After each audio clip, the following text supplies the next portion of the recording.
So what I'm going to be doing here is I'm going to be wetting down some of the areas that I want to be a little bit lighter, and I'm going to go in with a light color to be kind of like the background color that the darker colors can layer on top of. I've seen some people wet their whole paper and then add um, colors on top and colors on top and colors on top. And sometimes I don't wet my paper at all, and I just wet my brush and my paints and I put it onto the paper dry. Um, but it's like the amount of water on the brush that makes the variance in colors. I'm still learning all the different techniques. Again, this is like my sixth watercolor painting I've done with actual like real watercolors that aren't like Crayola watercolors, and before that I haven't really played with watercolors since like high school, and that was with Crayola watercolors. So I'm still learning a lot about it already dried out. Let me get some water. Um I'm still learning a lot about professional watercolors and how they function differently. For example, I did find out that you should take a little spray bottle to wet your watercolors down um, on the palette instead of like a wet brush because you can make gouges in it if you do it that way. So yeah, I've been doing that. All right, so let's see stories while I paint. I let's see. Did like spooky stories and I've did stories about my retail stuff recently, and I have more of those. I have tons more spooky stories, and I definitely have more stories about working in fast food and retail. But let's see. Oh, how about I tell you some stories from when I went to a private Christian high school? Yeah. So the reason why I went to this high school is that I had been living this got dry too. Hang on. There we go. So I had been living in one state, and my dad's family had been living in another state. And my dad's brother, who had raised him, passed away. And his wife didn't know what to do with the estate or how to handle the lawyers, and there were banks that were refusing to let her have the money because she wasn't on any of the accounts because he used to keep her out of the money. He would give her an allowance, but they were married, so they had to.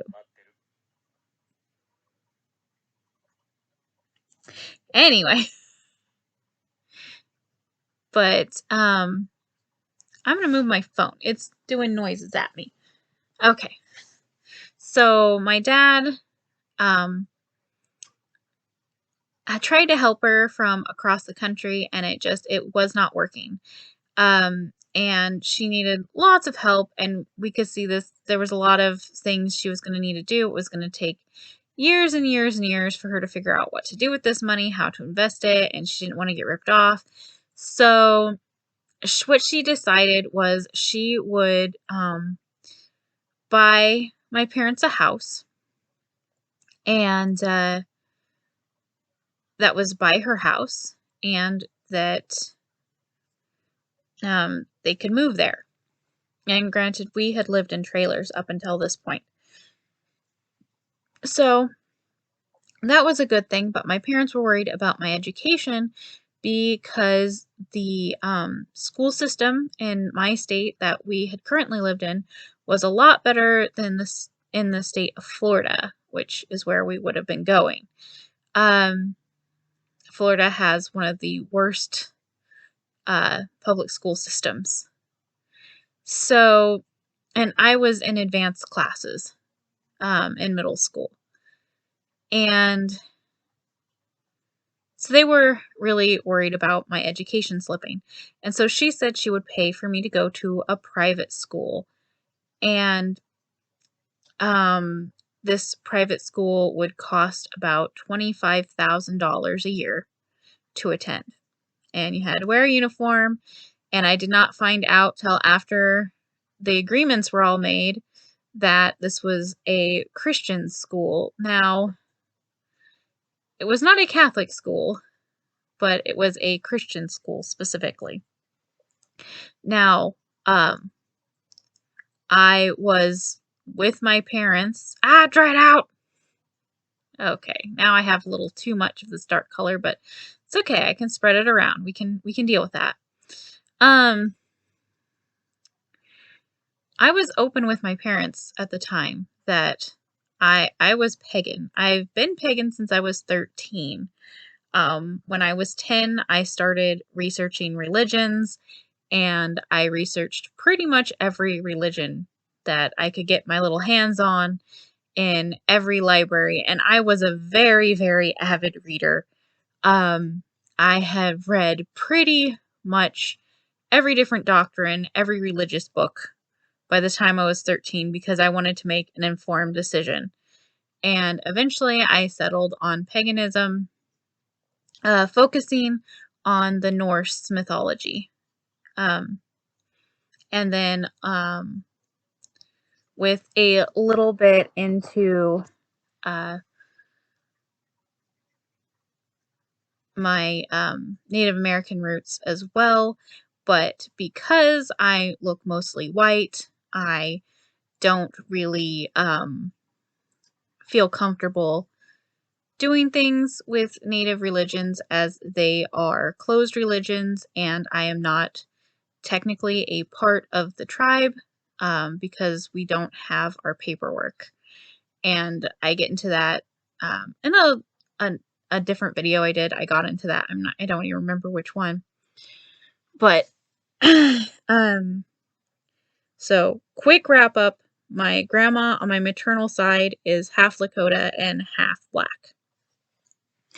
So, I just looked into Lakota religions and things like that because my grandma was trying to teach my older brother the language and different religious beliefs and things like that.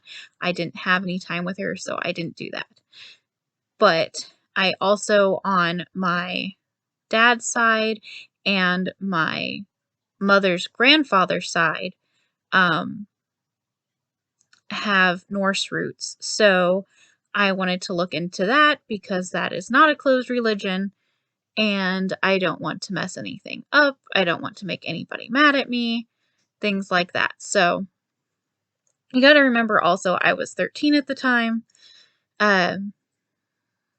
And so I I had looked into lots of religions and I had decided on Norse mythology. And now I am stuck going to a Christian school. And I'm just like, lovely. Well, I can do this.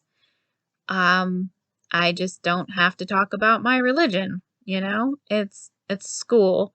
They'll have chapel on certain days. Maybe they'll pray, whatever. Other people's religions don't bother me. Praying doesn't bother me. I just pray to my gods while they pray to theirs.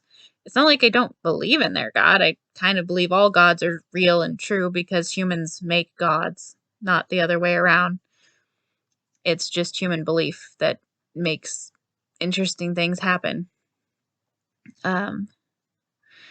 But yeah, so I mean, I just don't jive with theirs, and that's cool. Um, that's fine. So I was like, okay, it'll be a little annoying because it'll be like going to church all the time and stuff, but whatever. So I end up going, and whew, was it not what I thought it was going to be? I thought it was just going to be like, okay, it's a normal high school, and then we kind of have church on a certain day of the week. But no, whoo, no, you guys, this was an ultra religious school, and by that I mean we don't believe the Earth is millions of years old. No, no, no, no. The Earth is 6,000 years old. And we're going to teach this in science class. I'm not even joking. But that's not even the craziest thing about it.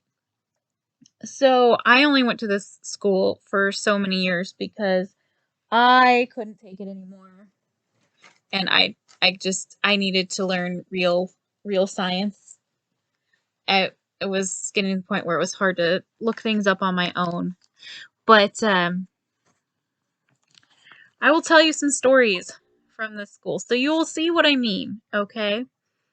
So I think one of my first really big culture shocks was that on I think the second day of my well no, we'll go with like the very first day. Um I knew it was like a smaller school and they had kindergarten up through like senior year in high school, all at the same school. So I was like, "Oh, it's really small." But I wasn't expecting like knowing how small it was. For example, in my whole grade level, we were all just one class and there was 9 of us. There were 9 freshmen. That's it. Just 9 of us. So everybody in the school knew everybody, and everybody was in each other's business. And oh my God, were they all so ridiculously superstitious. But at the same time, if you were traditionally superstitious, they would make fun of you and you'd get in trouble by the teachers, and I'll come to that. So there's only 9 of us, right? So what I mean by if you're typically superstitious, like if you're afraid of walking under a ladder because of bad luck and superstitious, they're like, "Oh no, superstition is based on magic and that's evil and you should trust God to protect you. You shouldn't be superstitious because that means you believe in witchcraft." And oh, the witchcraft stuff. While I was my little witch self trying to mind my own business. Oh my goodness. But so this the second day of class, right? The first day of class, I was like, "Oh wow, this is really small." The second day of class, the teacher was writing on the dry erase board because this school was so behind in everything, in everything. I don't know what they were doing with all that money that they were getting for us to go, but wow, like years behind in technology. So the teacher was writing on the white erase board with a black dry erase marker, and it ran out of ink. So he switched to the next one that he had just at hand available, and it was a red one, right? And this girl let out an ear-piercing scream. This girl that sat in the back of the room. And I turn and I look at her, and everybody's kind of shocked and looks at her. And she's like, "You can't use red and black together. It might summon demons into the class." And then this guy looks, the teacher looks at her and goes, "Oh, I didn't even think of that. My goodness, let's switch to blue." And I'm just sitting here like, are you effing kidding me right now? If it was that easy to summon demons, I would be up in here doing it just for fun, y'all. Like, just to see what y'all would do. But no, it's not a thing you can just casually do. I mean, do you know how many demons would be summoned constantly if it was that freaking easy?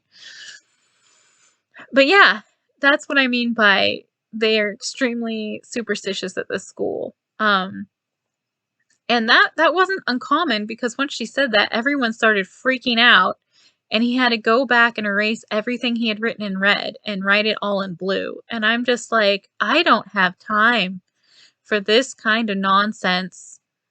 Like, I don't know how you would live your life just avoiding everything that's red and black. Like, what? What? What? And so, I was definitely hiding the fact that I was a witch because, like, our second chapel, they had gone on about how witchcraft was going to drag you into hell and blah, blah, blah. And I was like, yes, of course, I don't believe in it, but, whatever. Sure, fine. Witchcraft is devil worshiping. I'm like, I don't really believe in an ultimate evil. So I definitely wouldn't be worshiping it, but, whatever, okay. Um, I'm like, usually I honestly am just lighting some candles and incense and praying that, I get good grades on my test, almost like you light candles and incense and pray to your God for whatever. I mean, really, it's mostly the same stuff when you think about it. Anyway, all right.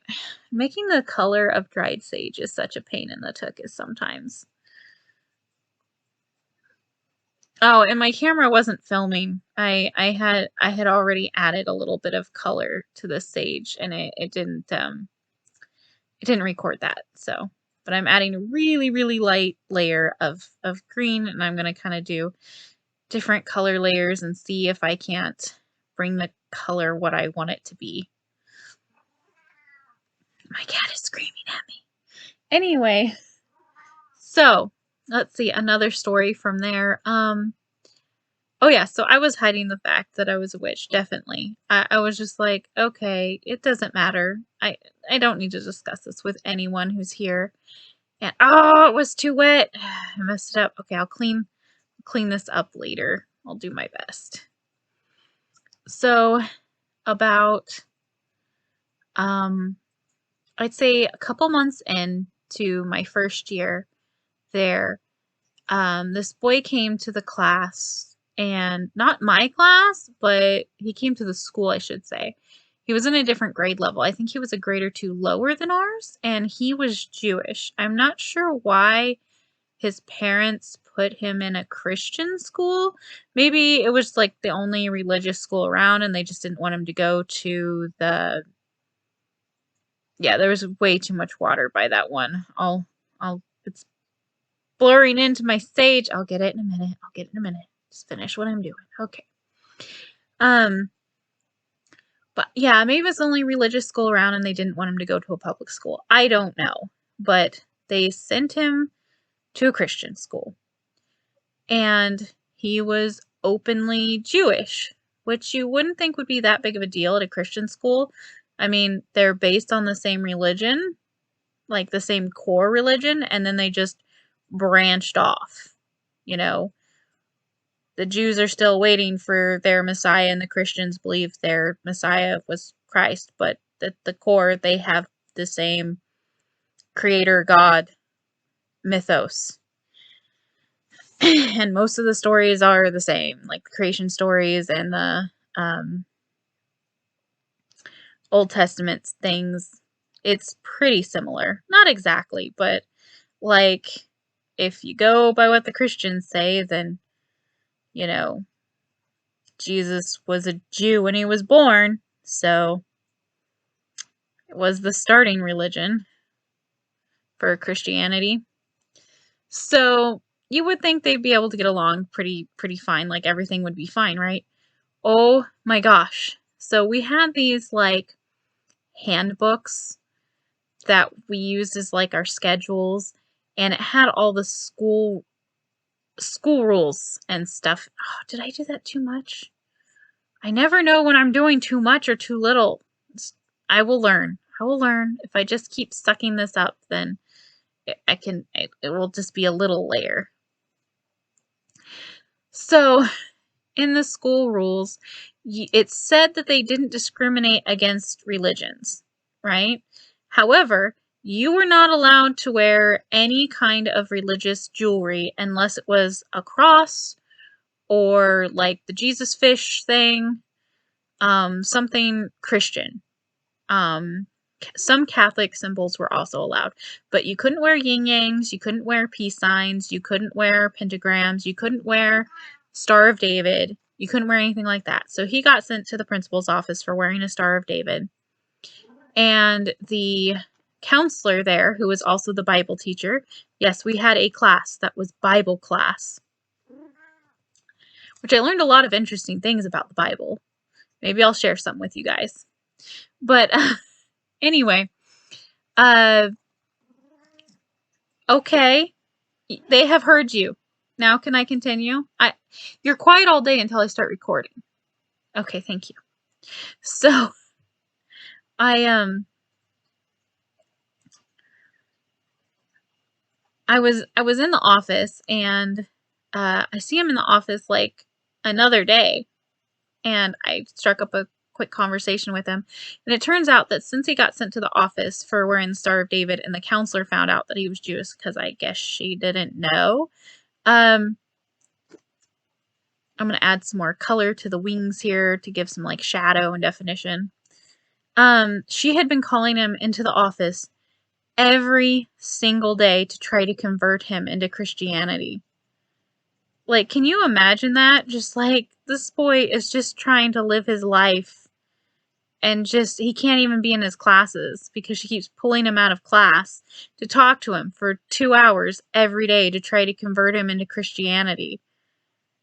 I don't know if maybe one of his parents was Christian and they had a divorce, or like what happened there, like why his parents would allow that to happen, but I don't know. So I'm going to add some tobacco here, or water to the tobacco. So I'm going to start coloring the tobacco. But yeah, that was, I'm so glad. I'm so glad that nobody who would have told on me knew my religion. A couple of my friends knew, but that was fine. So about Bible class, I had mentioned Bible class. This was an extremely hard Bible class. Remember how I had said I had read every religious book that I could get my hands on when I was younger? Well, I have read the Bible throughout at least 10 times by the time I had started this Christian school. And I mean, I'd also read the Quran, um, and I'd read like the Book of Mormon. I like theology in general, and I like myths in general. And to me, the Bible is the Bible, and like the Norse Eddas and are pretty much the same thing. They're just collections of theological stories. So I find them all equally interesting. I just connect with some more than others. And I like some of the deities more than others. So I got straight A's in Bible class. And this was a hard Bible class. I mean, we had to fill out, we got like a map of Jerusalem, and we had to fill out like minute details of it. And then we had to do that like throughout the ages and things like that. And I found out some interesting things, like that the desert that Moses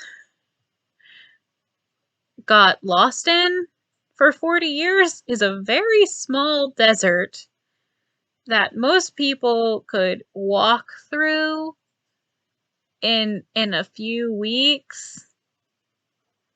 Like if you were just, I don't know how you could possibly, if you were following the sun, get lost for 40 years. All I'm saying is that, yeah, it had to be divine intervention, because somebody would have just eventually wandered their butts out, like on accident.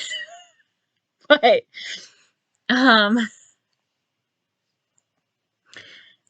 so I learned that, and, like we had to do all the books, memorize all the books of the Bible in order and then in reverse order. and just a bunch of stuff. And then there was lots of idioms that come from the Bible that had some interesting meanings that a lot of people don't actually understand. Like the one that says it's more likely for a camel to pass through the eye of a needle than for a rich man to go to heaven. The eye of a needle is an actual structure and that exists in a city, and I can't remember which city right now off the top of my head. But it's this gateway, right?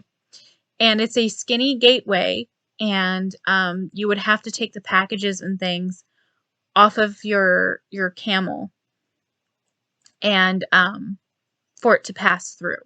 So if it was a small camel, it could do it. So it's not that saying doesn't mean like it can't happen. It's just saying it's hard to accomplish and takes a lot of work because you have to unburden the camel, and that takes a lot of time, and it has to be a small camel. So there you go. Rich people can go to heaven. It's just hard. Anyway, but so this was a Christian school, and a lot of the kids who went there were like people whose parents were ultra religious or were like pastors. So the pastor's kids and all these people who had grown up in this ultra religious household reading the Bible every single day, they were all failing. I was one of the only people with a high grade in the class. Like I passed the class with an A and a A plus because I got extra credit just because I found it interesting.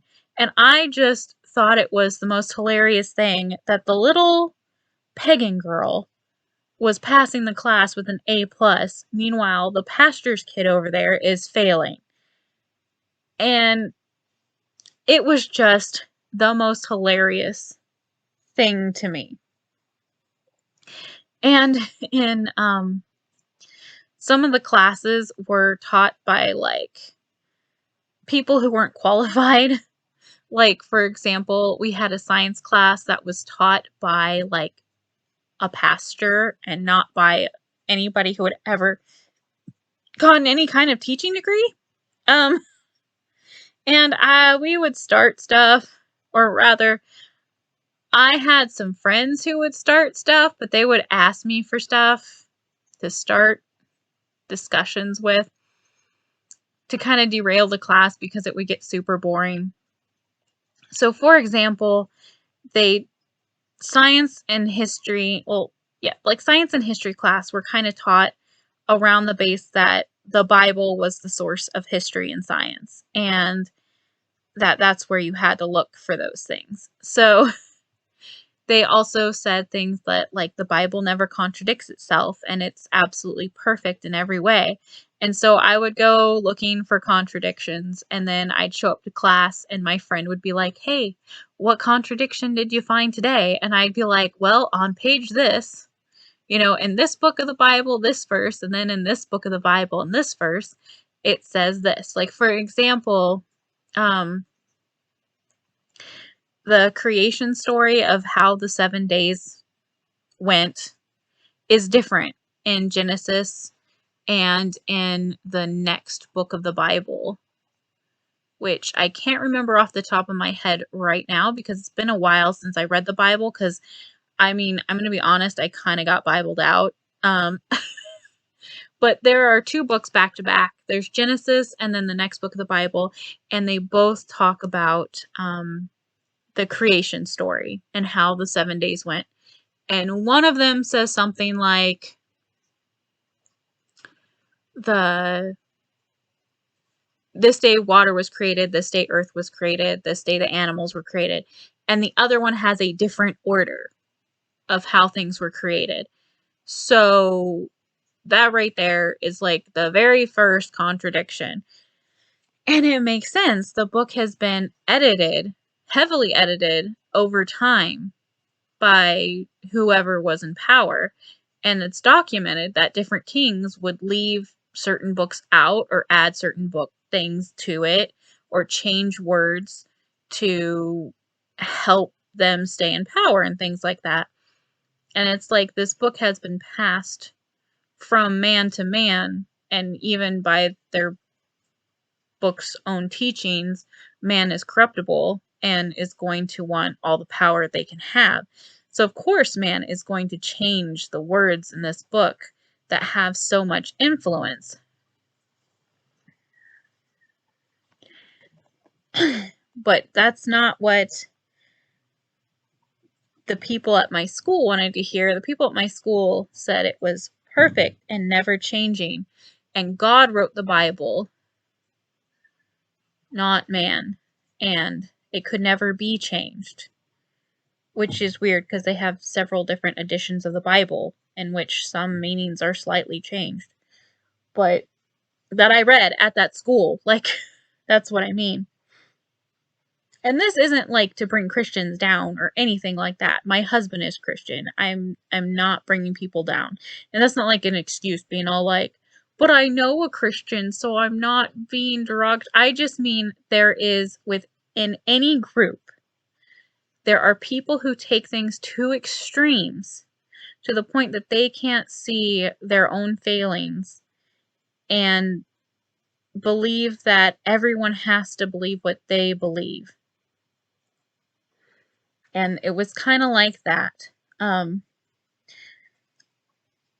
So, for example, they believed that the earth was only 6,000 years old because if you start in when Adam and Eve were created, and then you count how old everybody was from the time, because in the Bible, if you don't know a lot about the Bible, there is a part where it goes through genealogy of like Jesus and how he like his whole descendancy, and back through Adam, and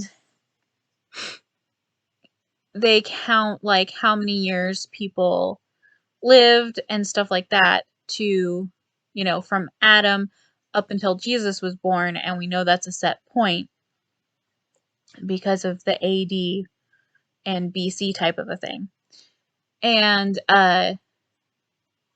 so they count all of that time, and then the 2,000 years, it's 2022 AD now.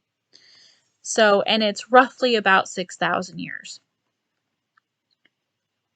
Now, we know the Earth is millions of years old.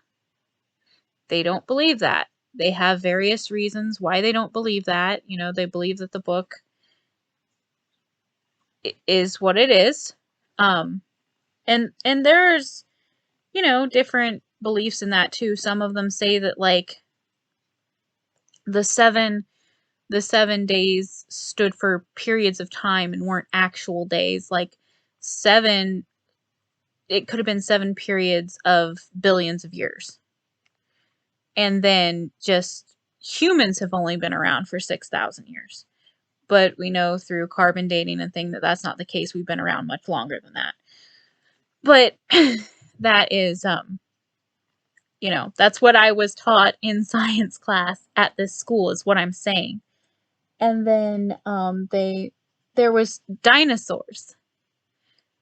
There was 2 sets of thinking on dinosaurs. There was that dinosaurs are not real at all. They're fake, and Satan put bones there of dinosaurs to make us question God. Because Satan has way too much time on his dang hands, apparently. And then the other thing was that dinosaurs are extinct, but they're not as old. They're not millions of years old. They went extinct, like 4,000 years ago. And that we just don't know they don't believe in carbon dating.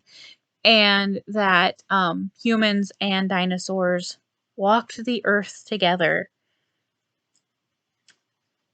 This was in a book, in a history book that I was given with citations and things like that, and very weird evidence given and things of this nature. And I wish I had those books still so I could show you, but I can't because this place was so cheap that we didn't get our own textbooks. We had to share. Um, but yeah, so I'm almost done. I'm just wrapping up the cedar here. If you want more stories from my crazy Christian high school, then maybe I can do that in the future. Um, so let's see here. I just have like 2 of these little cedar things left to do. And then I have to let it dry. And I'll pretty much be done. And I will add on a little end thing after I have scanned it in and of my Copic marker one and this one, still images, because the when it's scanned in, you can see it more realistically. The camera doesn't pick up all of the colors and things. And here it is, all finished. Let me get. All right, bye everybody.